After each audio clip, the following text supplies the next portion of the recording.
Καλημέρα σας. Το θέμα το οποίο θα σας αναπτύξω είναι ένα σενάριο για την γενετική προέλευση των κατοίκων της Ελλάδας και θα αναφερθώ επίσης στο DNA των Ελλήνων των σημερινών κατοίκων. Οι περισσότερες έρευνες για την προέλευση των κατοίκων της Ελλάδας έχουν γίνει χρησιμοποιώντας μυθολογικά στοιχεία, ιστορικά στοιχεία, όπως είναι εδώ πέρα, μυθολογικά, ιστορικά, αρχαιολογικά, γλωσσικά, παλαιολογικά, ανθρωπολογικά στοιχεία. Εκείνο που δεν είναι γνωστό είναι ότι το 1919 η πρώτη έρευνα παγκόσμια στη γενετική του ανθρώπου είναι στη Θεσσαλονίκη. Κατά το πρώτο παγκόσμιο πόλεμο υπήρχε το ζεύγος Χίρτσεφ και είχαν την ευκαιρία να έχουν στρατιώτες από πάρα πολλά κράτη και μελέτησαν τις ομάδες αίματος. Και εκείνο το οποίο έκαναν, είπαν ότι οι πληθυσμοί, είτε ήταν Έλληνες, είτε ήταν Ρώσοι, είτε ήταν Άγγλοι, όταν παρουσιάζουν παρόμοια ποσοστά στις 4 ομάδες αίματος του Άβου, τότε είναι πιθανό να έχουν κοινή καταγωγή. Αν έχουν διαφορετικά ποσοστά, τότε δεν υπάρχει συγγένεια μεταξύ τους. Βέβαια, αργότερα αποδείχθηκε το να μελετάει κάποιος ένα γονίδιο μόνο δεν είναι σωστό και πρέπει να εξετάσει πολύ περισσότερα γονίδια. Βέβαια, το 1919 δεν ήταν γνωστό τίποτα για το γενετικό μας υλικό.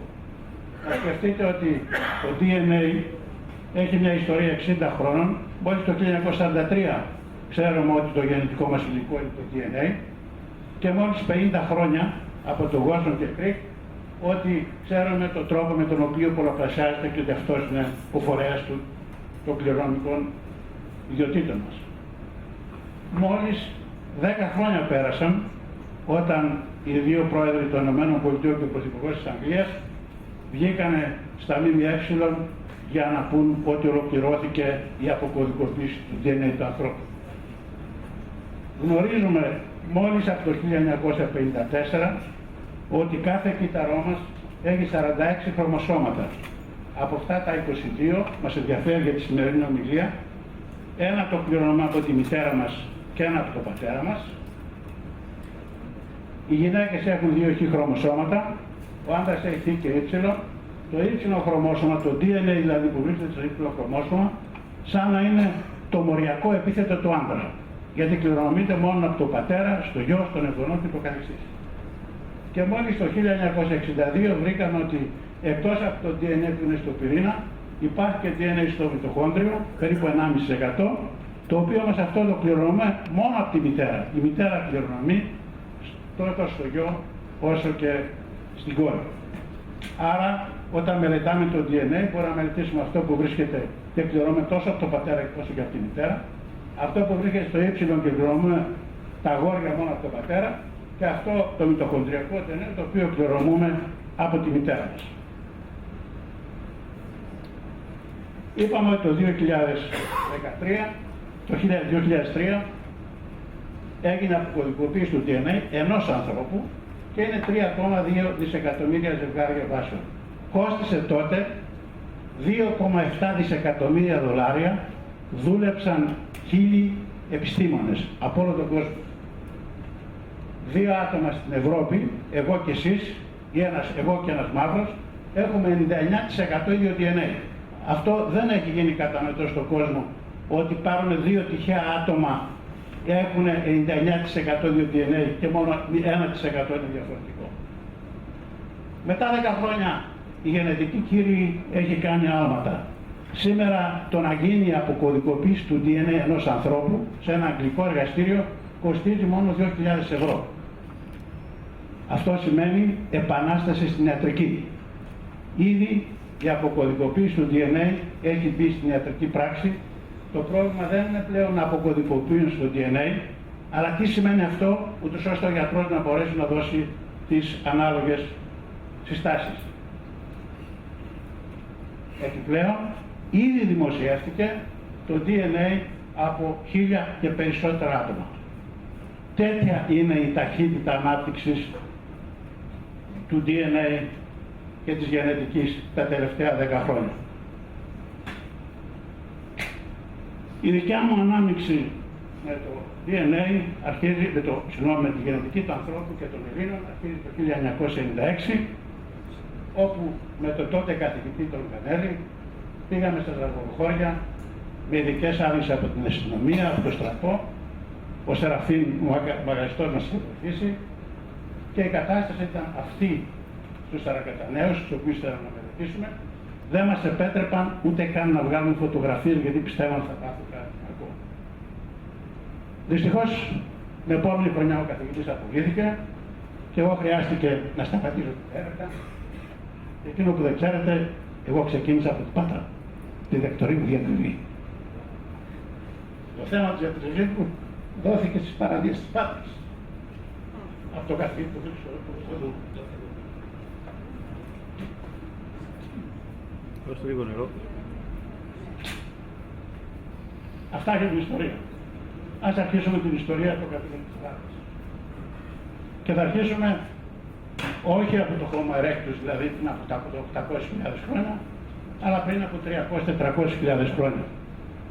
Ο Homo neanderthalensis, ο άνθρωπος δηλαδή του Νεάντερταλ, έχει βρεθεί στα Γρεβενά, στο Σπήλαιο Καλαμάκια στη Μάνη, πριν από 300 τουλάχιστον χρόνια. Εκτός αυτού, έχει βρεθεί εδώ στη γειτονιά σας παντού. Έχει βρεθεί στην Ινδία, έχει βρεθεί στη Ζάκυνθο και μιλάμε για τον ηθοτεχνικό πολιτισμό του Μουστέριου. Ξέρουμε ποιος ήταν ο πολιτισμός και τι μπορούσε να κάνει. Και το ερώτημα ήταν αυτοί οι άνθρωποι πριν από 50 και 60.000 χρόνια πώς μπορούσαν να πάνε από την Πάτρα στη Ζάκυνθο στην Κεφαλονιά. Ο καθηγητής γεωλογίας του εδώ Πανεπιστήμιου Φερετίνος απέδειξε ότι όχι μόνο ο άνθρωπος ο σοφός, αλλά και αυτοί είχαν ικανότητες ναυτιπλοείας και μπορούσαν να ταξιδέψουν.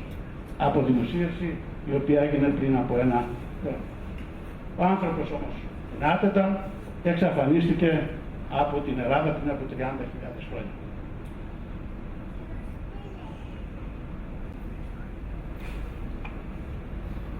Και ερχόμαστε στο σύγχρονο άνθρωπο. Ο σύγχρονος άνθρωπος παραδεχόμαστε ότι γεννήθηκε στην Αφρική ή δημιουργήθηκε, εμφανίστηκε καλύτερα για να μην μπερδέψουμε το γεννήθηκε με τη θρησκεία, αλλά εμφανίστηκε στην Αφρική πριν από 200.000 χρόνια. Γύρω στα 100.000 χρόνια πριν πέρασε όχι από τα στενά του Νείλου, αλλά από εδώ από την Αιθιοπία στην Ιεμένη και έφτασε στην Ευρώπη πριν 45.000 χρόνια κατά τους αρχαιολόγους και πριν 59.000 χρόνια κατά τους γενετιστές. Ενώ ταυτόχρονα, πλέοντας πάλι, μπόρεσε και έφτασε περίπου 50-60.000 χρόνια πριν στην Αυστραλία, από τον Βερίγιο Πορθό πριν από 15 με 19.000 χρόνια στις Ηνωμένες Πολιτείες. Ο άνθρωπος ο σοφός, σύμφωνα με τον καθηγητή Ρέφνου, ο οποίος είναι αρχαιολόγος Εγγλέζος και θα έλεγα έχει δουλέψει πολλά χρόνια στην Ελλάδα και ξέρει την Ελλάδα, μπορούμε να πούμε ότι έφτασε στην Ευρώπη με 3 διαφορετικά μεταναστευτικά κύματα. Ένα είναι την παλαιολιθική εποχή, πριν από 44 με 57.000 χρόνια περίπου, είναι αυτά με τις μαύρες γραμμές και βλέπουμε ότι πηγαίνει τόσο προς την Αφρική όσο και προς την Ευρώπη. Το δεύτερο κύμα μετανάστευση είναι την μεταπαγετονική περίοδο, γύρω στο 20 με 23.000 είχαμε το μέγιστο πάλι των παγετώνων. Εξαιτίας των παγετώνων υπογράφηκε ο άνθρωπος να κατέβει, να επανέλθει στην Ιβηρική Χερσόνησο, στην Ιταλική Χερσόνησο, στη Βαλκανική Χερσόνησο, στην Κασπία και μόλις έλεσαν οι πάγοι άρχισε πάλι να εξαπλώνεται από αυτά εδώ πέρα τα παγετονικά κρυσφύγετα και τέλος πριν από 9.000 χρόνια την Ιολιθική εποχή από την Εγγύης Ανατολή έρχεται στην Ελλάδα και εξαπλώνεται σε όλη την Ευρώπη. Οι πιθανοί δρόμοι της διασποράς του ανθρώπου την παλαιολιθική εποχή υπάρχουν εδώ πέρα. Βλέπουμε ότι μπορούσε να έρθει ο Ορεινάκιος, αυτός δηλαδή ο άνθρωπος του Κρομανιών, όπως λέγεται, με πολιτισμό Ορεινάκιο, που λέει μπορούσε να κάνει εργαλεία από στά και κέρατα, μερικά εντελώς υποδοιπόδη για την επεξεργασία του ξύλου. Έρχεται από την Εγγύης Ανατολή, ουσιαστικά στη Θράκη και στη Μακεδονία, και από τον Εύρο εξαπλώνεται μέχρι την Αγγλία. Τα καινούργια στοιχεία λένε, παρόλο και αυτή η διαφάνεια βλέπουμε το 2011 είχε φτάσει στην Αγγλία όχι το 42.000 χρόνια πριν, αλλά πριν 43.000 χρόνια. Δηλαδή όλα αυτά τα νούμερα πρέπει να αύξηθούν κατά. Ταυτόχρονα έχουμε ένα δεύτερο κύμα, το οποίο έρχεται πάλι από την Ελλάδα, εδώ στη Μακεδονία κυρίως, και μέσω του Αξιού και του Δούναβη εξαπλώνεται σε όλη την Ευρώπη. Και ένα τρίτο κύμα, ουσιαστικά έρχεται με θαλάσσια, περίπου στη Θεσσαλία και στην Πελοπόννησο και φτάνει μέχρι εδώ την Ιταλία. Εδώ αυτός ο πολιτισμός λέγεται Ουλούσιαν πολιτισμός και είναι εντυπωσιακό ότι έχει βρεθεί σε αυτή εδώ πέρα την περιοχή της Ιταλίας και κυρίως στην Αργολίδα, όπου είναι το σπήλαιο του φράχτη και της Πλησούρας, και μάλιστα από τις καινούριες μελέτες από Έλληνες επιστήμονες πρέπει ο άνθρωπος να φτάσει εδώ πέρα πριν από 50.000 χρόνια.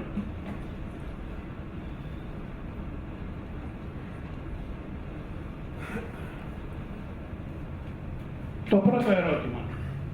Από τη στιγμή που ο άνθρωπος του Νεάντερταλ ήταν από 300.000 μέχρι 30.000 χρόνια στην Ευρώπη και ο άνθρωπος, ο σοφός, πιο σύγχρονος άνθρωπος, ήταν στην Ευρώπη, στην Εγγύη Ανατολή πριν από 100.000 χρόνια και στην Ευρώπη πριν από 45 με 50.000 χρόνια, υπήρχε επιμιξία ανάμεσα στα δύο είδη. Οι καινούργιες έρευνες από το εργαστήριο Γερμανίας στο Πάγο αποδεικνύει ότι υπήρχε επιμιξία ανάμεσα στα δύο είδη και οι Ευρωπαίοι έχουν 97%, άρα και Έλληνες, το DNA από προγόνους που ζούσαν στην Αφρική και ένα 2,5% το DNA μας είναι από τον Νεάντερταλ. Είναι μια έρευνα η οποία έγινε με αποκωδικοποίηση του DNA όλου του Νεάντερταλ, όχι μόνο του μυτοχονδριακού DNA, και αποδεικνύει για πρώτη φορά ότι ανάμεσα στα δύο είδη υπήρχε και επιμιξία.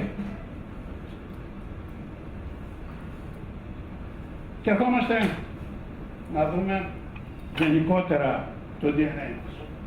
Για να μπορούμε να συζητήσουμε για το DNA, θα χρησιμοποιήσουμε αντί τα επίθετα, τα μοριακά επίθετα. Έτσι στο μυτοχονδριακό DNA έχουν βρεθεί 153 μοριακά επίθετα. Η Εύα, η οποία εμφανίστηκε στην Αφρική, έχει την L. Αυτή δίνει λόγω μεταλλάξεων διαφόρους απογόνους.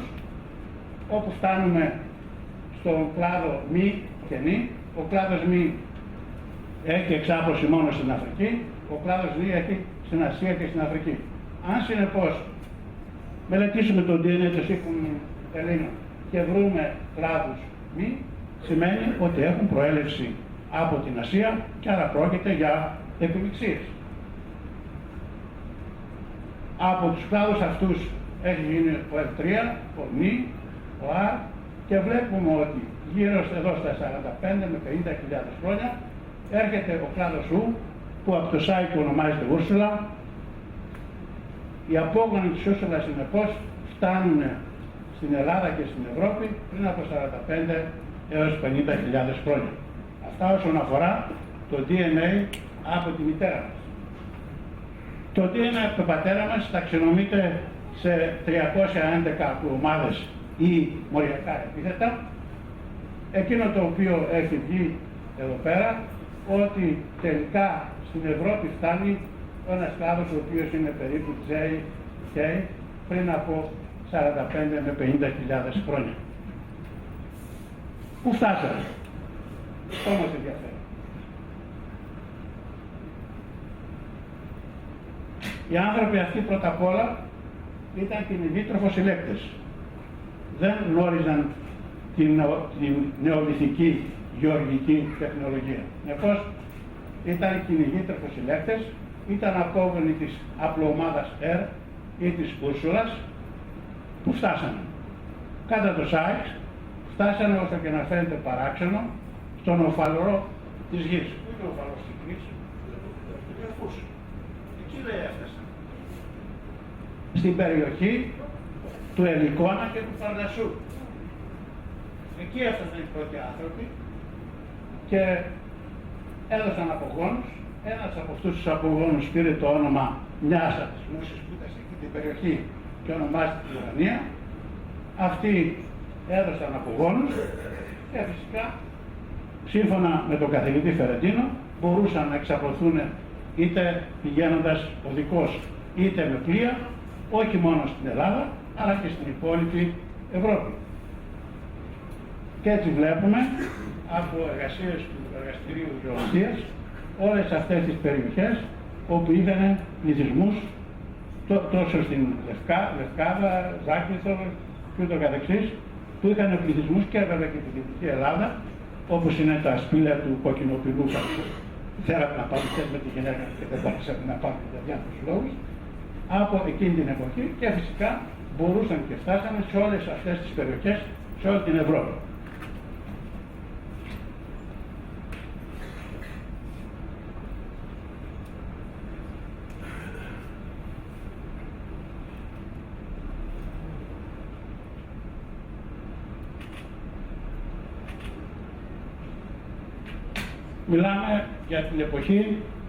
Μιλούσαμε για την εποχή από 45 μέχρι 50.000 χρόνια.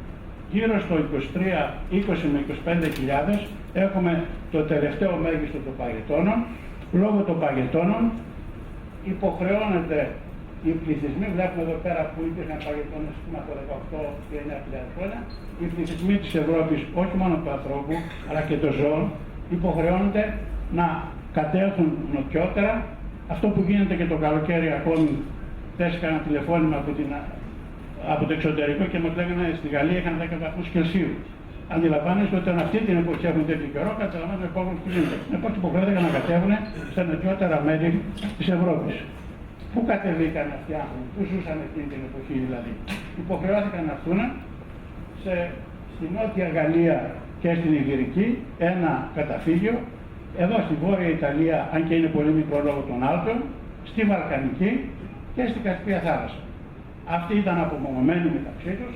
Αυτό σημαίνει διαφοροποιήθηκαν γενετικά και βλέπουμε έχουν άλλο επίθετο, αυτοί α, αυτοί έχουν Ι, αυτοί έχουν Β ή ανάποδα τα λέω, και μόλις άρχισαν με το 17.000 π.Χ. να λιώνουν οι πάγοι, άρχισαν αυτοί να εξαπλώνονται. Αυτό που μας ενδιαφέρει την Βαλκανική με την απλοομάδα Ι ή το επίθετο Ι, έφτασαν από τη Βαλκανική μέχρι επάνω και τη Σκανδιναβία.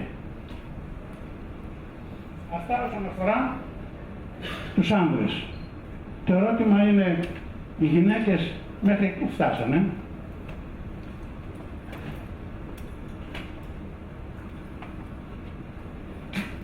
Αυτό είναι το πιο εντυπωσιακό, τουλάχιστον για μένα. Είχαμε πει ότι ο άνθρωπος, ο σοφός, έφτασε στην Αμερική πριν από 15 με 16.000 χρόνια. Μελέτησαν το DNA του ανθρώπου στην Αμερική και βρήκαν ότι έχει κυρίως επίθετα Α, Β, Σ και Δ.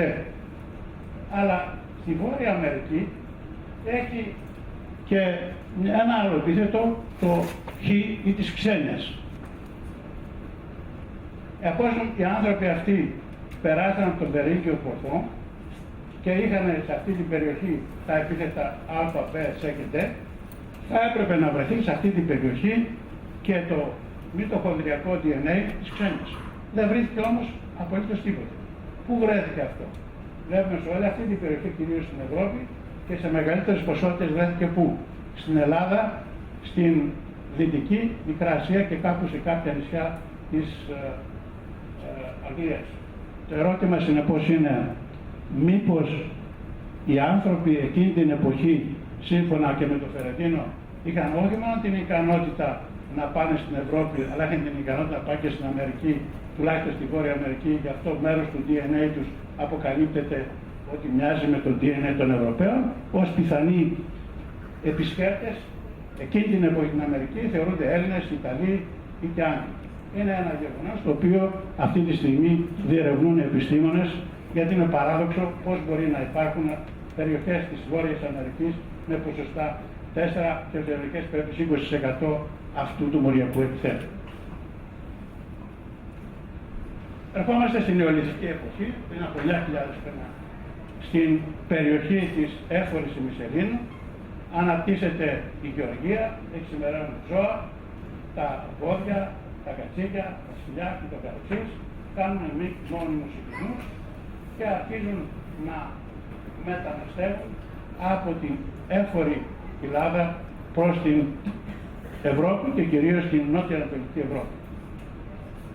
Θα αναφερθώ σε δύο κυρίως επίθετα, στην απλωμάδα ε. Απαραίτητοντας βλέπετε ότι έχω και τα ξένα ονόματα, ποιοι ακριβώς έχουν κάνει τις διάφορες μελέτες.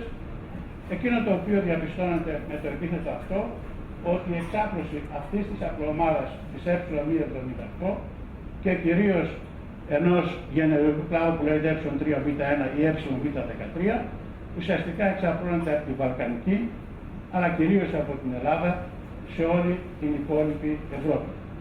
Ο ε13 ουσιαστικά αναπαριστά τη μετακίνηση νεολιθικών ανθρώπων από την Ελλάδα στην υπόλοιπη Ευρώπη. Το ίδιο ισχύει και με την απλωμάδα J, όπου η κλάδη αυτή, ο 172 και ο 172 και ο 102, δείχνουν εξάπλωση στην υπόλοιπη Ευρώπη, τόσο στη Μεσογειακή ζώνη όσο και στην υπόλοιπη Ευρώπη από την Ελλάδα. Εδώ θα ήθελα να πω κάτι το οποίο ισχυρίζεται ο αρχαιολόγος Μιχαήλ Κοσμόπουλος, ότι οι νεολιθικοί άνθρωποι με απλωμάδες ε και J ουσιαστικά ήταν οι πελασγοί του ελλαδικού χώρου. Αυτή είναι η άποψη κάποιου αρχαιολόγου. Το ίδιο ισχύει και για τη γενεολογική γραμμή J των ανδρών. Βλέπουμε ότι εξαπλώνονται από την περιοχή της Βίβλου. Όσοι ξέρετε καλά, αρχαία Βίβλος ήταν μια περιοχή κυρίως της Λεβαντίνης. Έρχεται κυρίως στη Θεσσαλία, όπου υπήρχε αναπτυγμένος πολιτισμός προς Έσλου, και από εδώ φτάνει μέχρι και την Γαλλία, όπου έχουν τον πολιτισμό της εχάρακτης αγγεωπλαστικής. Είναι εντυπωσιακό ότι ο Ότζη, ο άνθρωπος των πάγων, ο οποίος βρέθηκε στα σύνορα ανάμεσα στην Ιταλία και στην Ελβετία, έχει αυτό το επίθετο, το G2, που σημαίνει ότι ξεκίνησε κάπου από αυτή την περιοχή.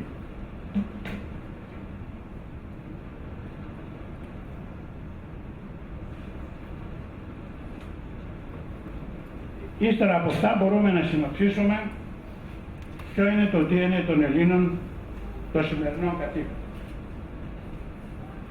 Οι Έλληνες είναι άμεση απόγονοι γυναικών με 12 θα μπορούσαμε να πούμε επίθετα. Τα κύριος επίθετα είναι οι οπλωμάδες ΙΤΑ, ΙΤΑΒ, J, ΤΑΒ, U, K, N και Χ της ξένες και W, και ενώ οι Ισπάνιες είναι αυτές οι τρεις. Όσον αφορά τους άνδρες, είμαστε απόγονοι 16 επιθέτων και ξέρουμε ποιες είναι οι κύριες απλωμάδες, έχουν μελετηθεί και απαριγράφονται εδώ πέρα αναλυτικά. Συνολικά δηλαδή θα μπορούσαμε να πούμε το δικό μας το DNA είναι 12 και 16, 28 διαφορετικά μοριακά επίθετα. Εκείνο που μας ενδιαφέρει είναι αν το DNA των κατοίκων της Ελλάδας σήμερα προέρχεται κυρίως από ανθρώπους που ζούσαν την παλαιολιθική εποχή ή την νεολιθική εποχή. Και βλέπουμε ότι όσον αφορά το ύψιλο χρωμόσωμα, σε ένα ποσοστό περίπου 52% πρόκειται από παλαιολιθική εποχή και σε ένα ποσοστό 48% από νεολιθική εποχή. Το μυτοκονδριακό DNA όμως περίπου 72% πρόκειται από την παλαιολιθική εποχή και το 28% από την νεολιθική εποχή. Υπάρχει μια διαφορά στα ποσοστά, δεν είναι παράξενο. Μην ξεχνάτε, η γενετική είναι μια καινούργια επιστήμη και οι χρονολογίες οι οποίες γίνονταν με το DNA δεν ήταν απόλυτα σωστές. Προσπαθούσαν να τις συγκρίνουν με μεθοδολογίες αρχαιολογίας, με μεθοδολογίες ραδιοχρονολόγησης και είχαν κάποια προβλήματα με τη ρυθμού μεταλλαξιγέννησης. Μόλις φέτος έγινε για πρώτη φορά μια δημοσίευση η οποία μπορεί να ταυτίσει απόλυτα όλες αυτές τις χρονολογήσεις. Θεωρητικά, ίσως αυτά τα νούμερα σύντο χρόνο να έρθουν λίγο πιο κοντά. Εκείνο όμως το οποίο σίγουρα μπορούμε να πούμε ότι οι σημερινοί Έλληνες στην πλειονότητά τους είναι απόγονοι ατόμων με γενεολογικές γραμμές που χαρακτηρίζουν κυρίως την παλαιολιθική εποχή. Αυτό σημαίνει ότι οι περισσότεροι Έλληνες έχουν την καταγωγή τους από τους παλαιολιθικούς κυνηγούς τριφοσυλλέκτες που ζούσαν στην περιοχή και ζούσαν στο ίδιο περιβάλλον με τους Νεάντερταλ ή είχαν υποκαταστήσει τους Νεάντερταλ μετά από τα 30.000 χρόνια.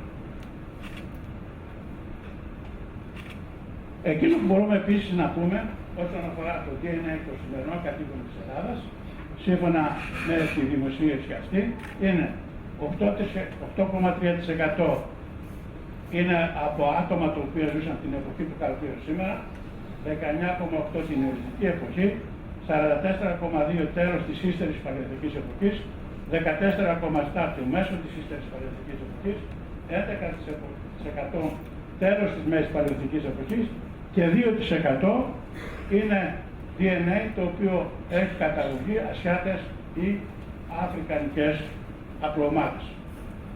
Συνολικά θα μπορούσαμε να πούμε ότι το DNA το σημερινό κατοίκον της Ελλάδας σε ένα ποσοστό 98,7% είναι αυτό που χαρακτηρίζει Καυκάσιους, λευκούς, ενώ το 1% και το 0,3% αυτό που χαρακτηρίζει κατοίκους της Ασίας και της Αφρικής. Όταν έρθουμε, αυτό ήταν για το μήτροπλευρικό, από τη μητέρα μας. Όταν έρθουμε στο DNA το οποίο κληρονομούμε από τον πατέρα μας, βλέπουμε ότι το ποσοστό επιμιξίας που ανοιχνεύτηκε με ασιατικούς λαούς είναι 0,6 και με νεύρους 0,1. Εκείνο το οποίο μπορούμε να πούμε είναι ότι το 99,3% το DNA το δικό μας είναι αυτό που χαρακτηρίζει Καυκάσιους και λευκούς. Δεν υπάρχουν δηλαδή στοιχεία που να δείχνουν, και αυτό αφορά όχι μόνο δικές μας έρευνες, αλλά έρευνες από πολλά εργαστήρια και 1.200 περίπου άτομα, δεν υπάρχουν συνεπώς γενετικές ενδείξεις σημαντικής επιμίξης των Ελλήνων με άλλες ανθρώπινες φυλές, και βάζω τη λέξη φυλές σε εισαγωγικά γιατί η γενετική δεν παραδέχεται την ύπαρξη φυλών. Και θα πρέπει σε αυτό το σημείο, επειδή τόσο πολλά γράφονται και στο διαδίκτυο, να υπενθυμίσω σε όλους ότι η εθνοτική ηθαγένεια είναι θέμα πολιτισμού, παιδείας, θρησκείας, γλώσσας και συνειδήσεως και δεν εντοπίζει το DNA στο αίμα ή στη βιολογική διαδοχή, και ασφαλώς δεν είναι θέμα γενετικών προσμίξεων, γιατί πολλοί παραμηνεύουν αυτά τα αποτελέσματα και γράφουν τρελά πράγματα στο διαδίκτυο. Ας έρθουμε πλέον στις μελέτες του DNA από περιοχές όπου είχαν νεολιθικούς πολιτισμούς, όπως είναι η Νικομίδια έξω από τη Βέρεια, το Σέσβο και Δίμηνη έξω από το Βόλο, η Λέρνα και ο Φράκτης όπου είναι στην Αλβανίδα, και από την ιστορία ξέρουμε ότι σε αυτή την περιοχή είχε αναπτυχθεί ο μυκεναϊκός πολιτισμός από το 1600 και το 1000 π.Χ. Επίσης υπήρχαν δείγματα και από την Κρήτη, όπου ξέρουμε ότι από το 3000 έως το 1400 π.Χ. είχε αναπτυχθεί ο μυκεναϊκός πολιτισμός. Εκείνο το οποίο βρήκαμε είναι ότι στη Βόρεια Ελλάδα έφτασαν περίπου το 6.000, δεν μπορώ να το διαβάσω εδώ πέρα, πότε έφτασαν στη Βόρεια Ελλάδα. Στη Θεσσαλία έφτασαν περίπου το 7.000 π.Χ., 7.200 π.Χ. έφτασαν στην περιοχή των Μυκηνών. Εκείνο το οποίο επίσης κοιτάξαμε αν αυτός ο δείκτης, ο εΒ13 που χαρακτηρίζει βαλκανικούς, αλλά κυρίως ελληνικούς πληθυσμούς, είναι εάν δημιουργήθηκε στην Εγγύης Ανατολή ή στην Βαλκανική, και αποδείξαμε ότι αναπτύχθηκε σε αυτή την περιοχή. Και είναι ακόμη πιο εντυπωσιακό ότι διαπιστώνουμε γύρω στο 1100 π.Χ. Μυκηναίοι πηγαίνουν στην Κρήτη, και το ποσοστό αυτό εδώ πέρα είναι της τάξης του 20%, και από αυτά τα συμπεράσματα βγαίνει. Επίσης ένα άλλο στοιχείο εντυπωσιακό είναι ότι πέρα από το 7.000 π.Χ. που πήγανε την νεολιθική εποχή από την Αιγαίας Ανατολή στην Κρήτη, υπήρχε ένα δεύτερο κύμα γύρω στο 3.100. Γιατί το λέμε αυτό? Γιατί είναι πολύ εντυπωσιακό, γιατί πότε αναπτύχθηκε ο μινωικός πολιτισμός? Το 3.000 π.Χ. Είναι πολύ εντυπωσιακό ότι τα γενετικά στοιχεία ταιριάζουν με τα μοριακά στοιχεία.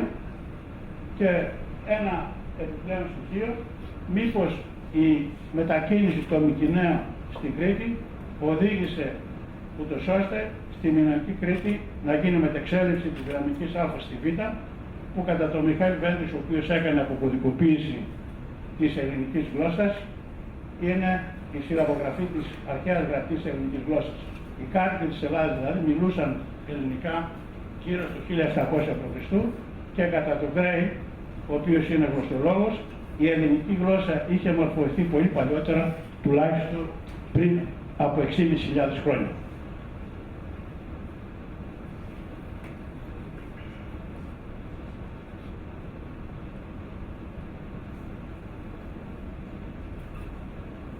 Μελετήσαμε επίσης το DNA από όλες τις περιοχές της Ελλάδας σε 1.000 περισσότερα άτομα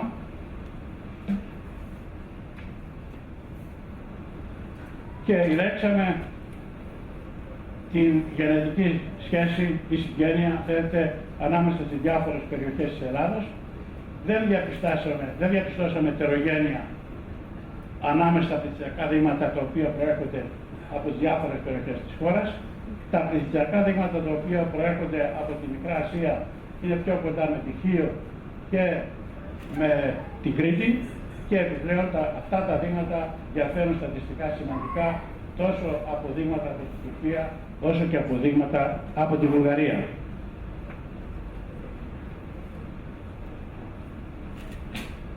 Δύο εργασίες πολύ εντυπωσιακές δημοσιεύτηκαν το 2008, όπου πλέον μελέτησαν το DNA όλο των κατοίκων της Ευρώπης, όχι με 1 και 2 και 5, αλλά με 300.000 γονίδια. Μιλάμε για εργασίες πλέον που ξεφεύγουν και χρειάζεται κάποιος να ξέρει πολύ καλά βιοπληροφορική για να κάνει την επεξεργασία. Και μία πρόσφατη του 2013 λέει: κάθε ζευγάρι Ευρωπαίων, ανεξάρτητα από ποια περιοχή είναι, έχει από 2 έως 12 κοινούς γενετικούς προγόνους τα τελευταία 1500 χρόνια και άνω των 100 κοινών προγόνων τα προηγούμενα 1000 χρόνια. Θα έρθω όμως μόνο λίγο στη γενετική, το γενετικό χάρτη αυτό. Ο γενετικός χάρτης αυτός, όσο και να φαίνεται παράξενο, ταιριάζει στο γεωγραφικό χάρτη. Θα έρθω, μια εξαίρεση είναι εδώ η Σλοβακία, ίσως είναι μικρό το δείγμα. Ας το αφήσουμε, δεν μας ενδιαφέρει μικρό το δείγμα. Ας έρθουμε στους Έλληνες, βλέπουμε ότι είναι πιο κοντά με τους Ιταλούς. Αυτό εδώ πέρα, τουλάχιστον όσοι ξέρουν κάποια ιστορία, είναι αναμενόμενο. Οι Σκοπιανοί είναι κοντά με τους Βούλγαρους. Οι Έλληνες απέχουν και από τους Βούλγαρους και από τους Σκοπιανούς και από τους Ιουγκοσλάβους και από τους Ρώσους, από όλους τους Σλάβους. Και μιλάμε για έρευνες οι οποίες έχουν γίνει όχι από Έλληνες, αλλά από ξένους, και έχουμε δημοσιευτεί η εργασία ειδικά του Νοβέμβρη στο περιοδικό Nature, που θεωρείται ένα από τα 2 καλύτερα παγκόσμια περιοδικά. Εκεί που θα σταθώ λιγάκι είναι ότι οι Έλληνες είναι κοντά στους Αλβανούς. Οι Έλληνες είναι κοντά στους Αλβανούς. Ίσως σας φαίνεται παράξενο, αλλά είναι αναμενόμενο. Γιατί είναι αναμενόμενο? Οι ίδιοι Αλβανοί έχουν κάνει έρευνες και διαπίστωσαν ότι υπάρχει γενετική ετερογένεια στη σύστασή τους. Πάνω από το γενούσιο ποταμό είναι οι Κέκκιδες και κάτω από το γενούσιο, όπου είναι και οι Βαγδατίδες, είναι οι Τόσφινες. Εάν συνεπώς πήρανε δείγματα από την περιοχή των Τόσφινων, δεν είναι παράξενο που ταιριάζουν με τη γενετική σύσταση των Ελλήνων, γιατί οι ίδιοι Αλβανοί απέδειξαν ότι η Νότια Αλβανία έχει την ίδια γενετική σύσταση με τους Έλληνες. Και ύστερα από αυτό το οποίο λένε ότι οι Αλβανίτες ποια γλώσσα μιλάνε, τόσφικα, τι διάλεκτο. Τι διαφέρουν στη γενετική σύστασή τους? Οι ίδιοι Αλβανοί λένε τίποτε.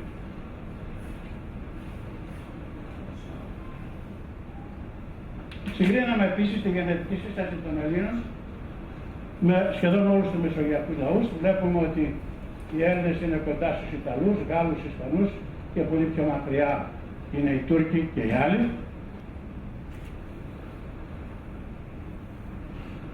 Ξέρουμε εμείς από την ιστορία ότι σε αρχαιότητα Έλληνες έφτασαν στην Απουλία, στην Καλαβρία, στη Σικελία, ακόμα και πάνω στο ποταμό Πο. Οι ίδιοι οι Ιταλοί μελέτησαν το DNA στην Ιταλία και βρήκαν ότι υπάρχει μεγάλη ετερογένεια. Εκεί που θα σταθώ όμως σε αυτές τις περιοχές βλέπουμε όπου απικίστηκαν από τους Έλληνες τόσο η Απουλία, όσο και η Καλαβρία, όσο και η Σικελία διαφέρουν στη γενετική σύσταση από τους υπόλοιπους Ιταλούς. Μάλιστα στη Σικελία, αν το προσέξει κάποιος, φαίνεται ότι η Ανατολική Σικελία έχει πιο πολύ γαλάζιο χρώμα σε σχέση με τη Δυτική, όπου είναι γνωστό, όπου κυρίως είχαν απικιστεί από τους Έλληνες, ενώ η Δυτική είχε απικιστεί από τους Φοίνικες. Ήδη δηλαδή διαπιστώνεται μετά από 2.500 χρόνια ότι η γενετική σύσταση των Ελλήνων εξακολουθεί να παραμένει σε αυτή την περιοχή. Μάλιστα, αρκετές έρευνες υπολόγισαν το ποσοστό συνεισφοράς πέρα από τον πολιτισμό, το DNA των Ελλήνων στις διάφορες περιοχές της Ιταλίας. Συγκρίνοντας το DNA όσο της Πελοποννήσου με την Απουλία, βλέπουμε ότι 22% των ανδρών έχουν DNA που φαίνεται ότι προέρχεται από την Πελοπόννησο, ένα μικρότερο ποσοστό της τάξης του 7% στην Καλαβρία και ένα, όσο και να φαίνεται παράξενο κύριε, 37,3% από εργασία Ιταλού των πληθυσμών, των κατοίκων της σημερινής Σικελίας έχει σύσταση που προέρχεται από τους Έλληνες. Υπολόγισαν επίσης πότε έφτασαν αυτοί οι Έλληνες, ήταν πριν από 2.380 χρόνια. Αυτό είναι που ταιριάζει απόλυτα με τα στοιχεία της Ιταλίας, τα στοιχεία της ιστορίας.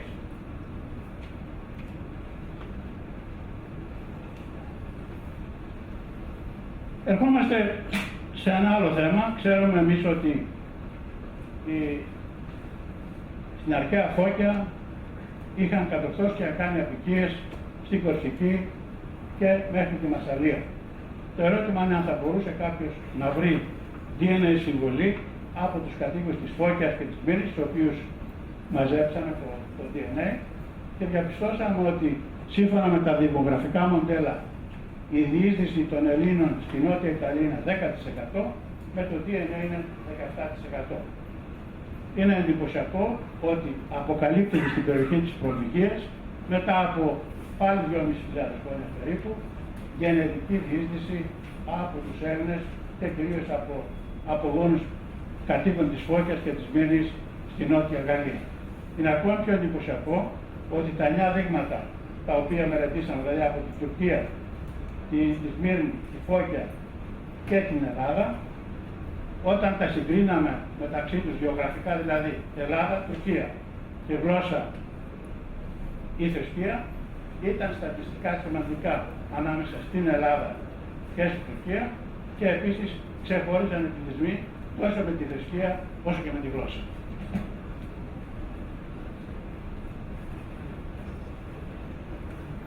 Όταν όλα αυτά τα αποτελέσματα τα συγκεντρώνει ο καθηγητής Καβάλης Φόσδρα, που είναι ο πρωτοπόρος στη γενετική ανθρώπου παγκόσμια, μας λέει, ας αφήσουμε αυτό το οποίο δείχνει ότι την νεολιθική εποχή ισχύει στο δημογραφικό μοντέλο, ας έρθουμε εδώ πέρα, μας λέει ότι η γενετική υπογραφή των Ελλήνων είναι εμφανής σε όλη την περιοχή η οποία απικίστηκε από τους αρχαίους Έλληνες.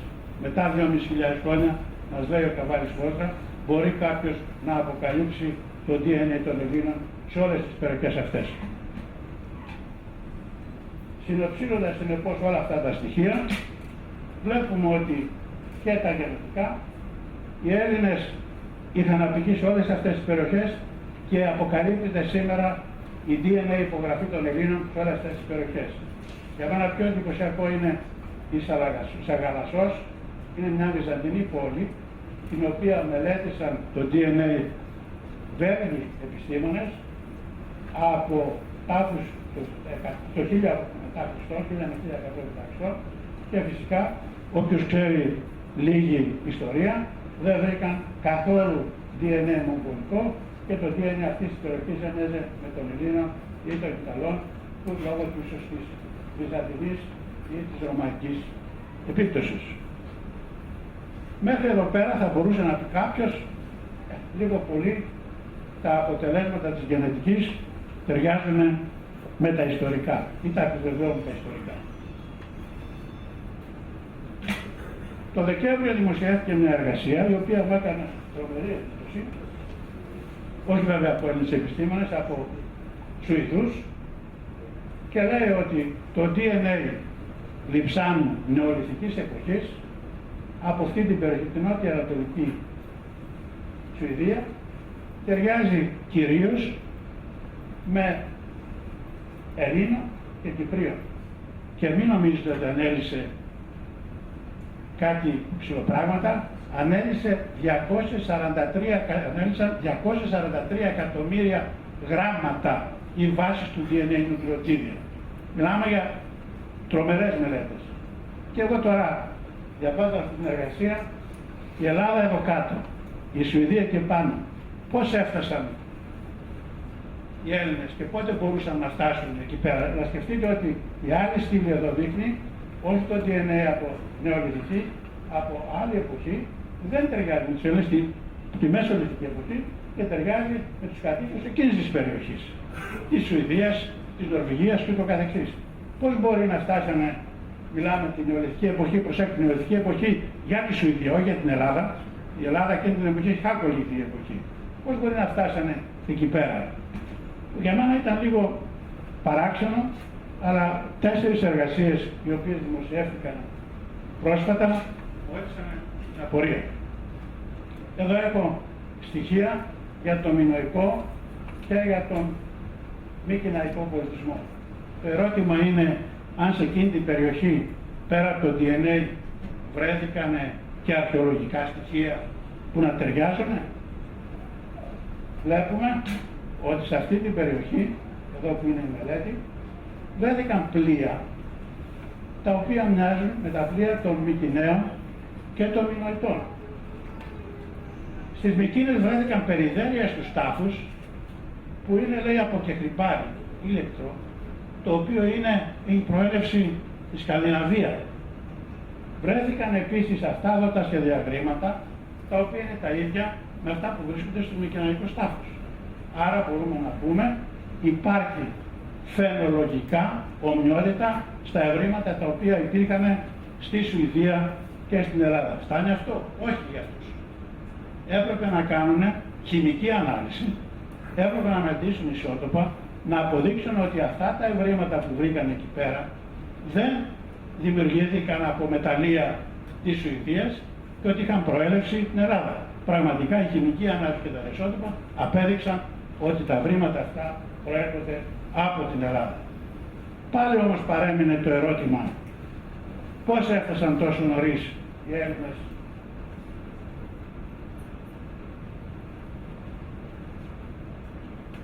πώς έφτασαν τόσο νωρίς οι Έλληνες σε εκείνη την περιοχή.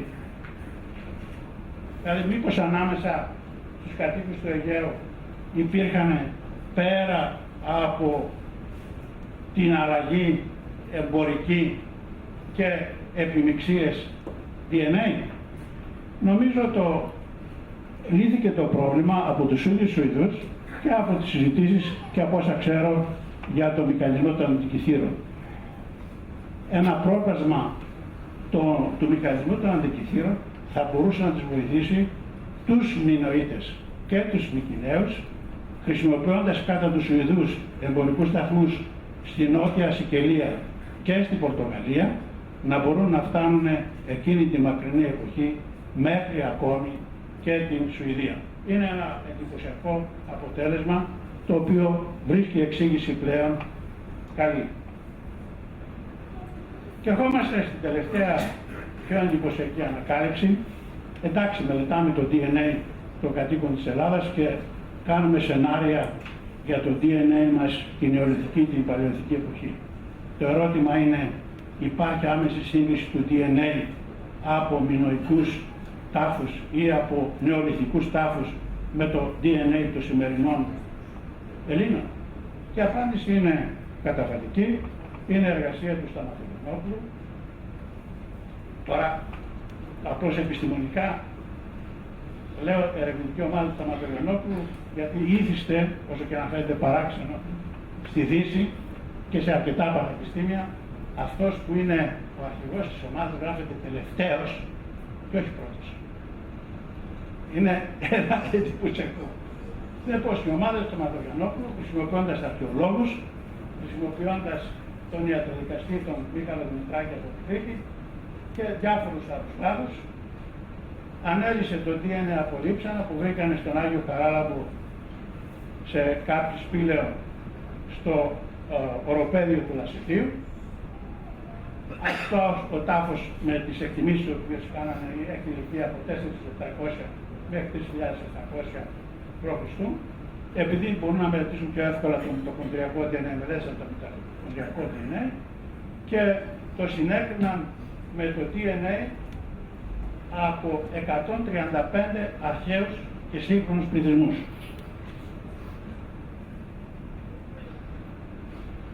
Απλώς σας αναφέρω εδώ πέρα και τα δικά μας στοιχεία, όπου μελετήσαμε το DNA από τέτοιες περιοχές και βρήκαμε ότι το DNA των κατοίκων της Ηπειρωτικής Ελλάδας και της Κρήτης ναι μεν προέρχεται από την Εγγύης Ανατολή, αλλά προέρχεται από διαφορετικές περιοχές. Δεν περιέχει DNA από την Αφρική, γιατί οι Αφρικανοί είναι όλοι εντελώς ξέχωρα. Και έρχεται τώρα ο Σταματογιαννόπουλος να αποδείξει ότι στο DNA το οποίο ανέλυσε από τους τάφους δεν βρήκε την άπλο ομάδα ή θα λέγαμε το επίθετο το οποίο είπαμε ότι έχει καταγωγή στην Αφρική. Συνεπώς, δύο ανεξάρτητες μελέτες χρησιμοποιώντας σύγχρονο DNA Ελλήνων ή DNA από τάφους δείχνουν ότι ο πολιτισμός των κατοίκων της Κρήτης, ο μινωικός, δεν είναι δάνειος από την Αφρική, αλλά είναι πληθυσμός ο οποίος είναι γηγενής, είναι ευρωπαϊκός και επιπλέον τα γενετικά αποτελέσματα απορρίπτουν πλέον τελεσίδικα την υπόθεση που διατυπώθηκε από τον Εύας ότι ο μινωικός πολιτισμός έχει βόρειο αφρικανική καταγωγή. Και τελειώνοντας, συνέκριναν επίσης το DNA με των κατοίκων με 71 πληθυσμούς και βρήκαν ότι ο μινωικός πολιτισμός αναδύθηκε πριν από 5.000 χρόνια. Εμείς βρήκαμε 3.100 π.Χ. ότι φτάσανε, άρα τα στοιχεία τα με με τα δε ταιριάζουν και ότι ο μινωικός πολιτισμός είναι δημιούργημα της Κρήτης. Το πιο εντυπωσιακό είναι ότι συνέκριναν το DNA για τους 10 πληθυσμούς που ήταν πιο κοντά με το αρχαίο DNA και βρήκανε τι? Ότι το DNA της μινωικής εποχής ταιριάζει πιο πολύ με το DNA των σημερινών κατοίκων του Λασιθίου. Έτσι μπορούμε να πούμε, προσλήπη μερικών Ελλήνων, βάζω εισαγωγικά, που ανήλθησαν σχόλια στο βήμα, στον ιστότοπο, ότι υπάρχει, κύριοι, όσο και να φαίνεται παράξενο, με γενετικά στοιχεία, αδιατάρακτη συνέχεια στη γενετική σύσταση τουλάχιστον των κατοίκων της Κρήτης από την ελληνιστική εποχή μέχρι σήμερα. Εκείνο το οποίο είναι πιο εντυπωσιακό, ήδη ο κύριος Σταματογιαννόπουλος προσπαθεί πλέον πέρα από το μυτοκονδριακό DNA σε συνεργασία με το ΚΟΑΜΠΟ του στη Γερμανία να μελετήσει όχι πλέον 16.000 βάσεις, αλλά 400.000 βάσεις για να εμπεδώσει περισσότερο αυτά τα αποτελέσματα.